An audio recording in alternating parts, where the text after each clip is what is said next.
If you're making a top-down game, you may find that it needs a floor, or something for the character to walk on. While working on our caves, we found that while using dirt tiles was great and all, it left something to be desired.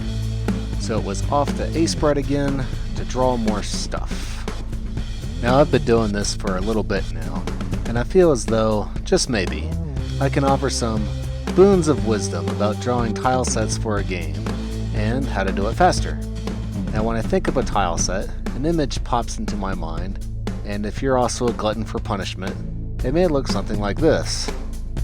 Now yes, I know, there are easier tile set templates to use than this one, but really, which one of us is going to feel quite right inside unless we fully torture ourselves by filling out a complete set of 47 terrain tiles? Just in case, for that off chance that maybe we might actually need them. And with that pep talk, I feel so motivated that I'm going to set this aside for a bit and come back to it later. The truth is that before drawing a decent floor terrain, it's nice to have a good base. So for a second, we'll focus on just one tile being the whole floor and making it look the best we can. To help with this, I find that one of the easier things to use in Aseprite is this cool tiled mode. And this isn't just great for creating seamless textures, but also making that repeating pattern less noticeable. Now that we have one tile, it's easier to create another that blends in if we keep the outline. Now, Aseprite does have other tools to help with this, but just keeping the outline, or at least two sides, may be the fastest way to ensure that new tiles can always blend in with the rest. I've made 3 of these now, and you can already start to see some decent variation in our floor.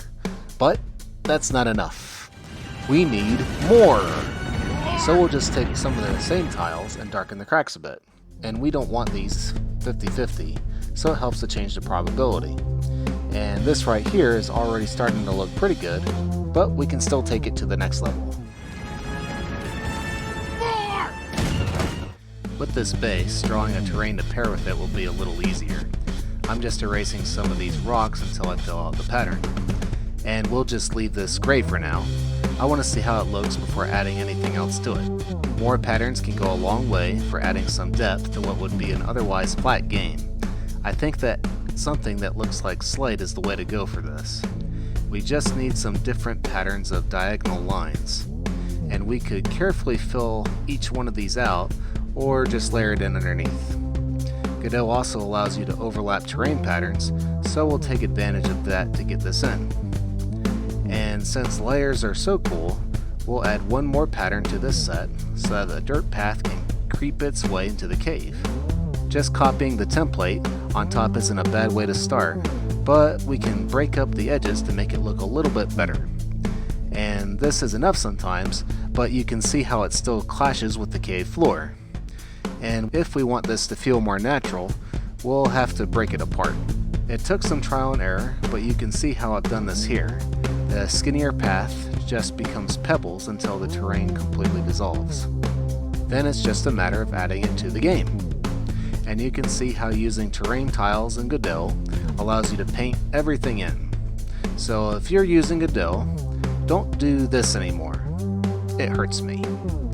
And we all know how long it takes to make a game. Thanks for joining us for another devlog with Ode Generations Aiden, a top-down pixel art RPG that is based off my wife's book series. And if you like more tutorial-based devlogs, feel free to let us know in the comments. And also don't forget to like and subscribe if you want to support the channel and see more content like this. See you later.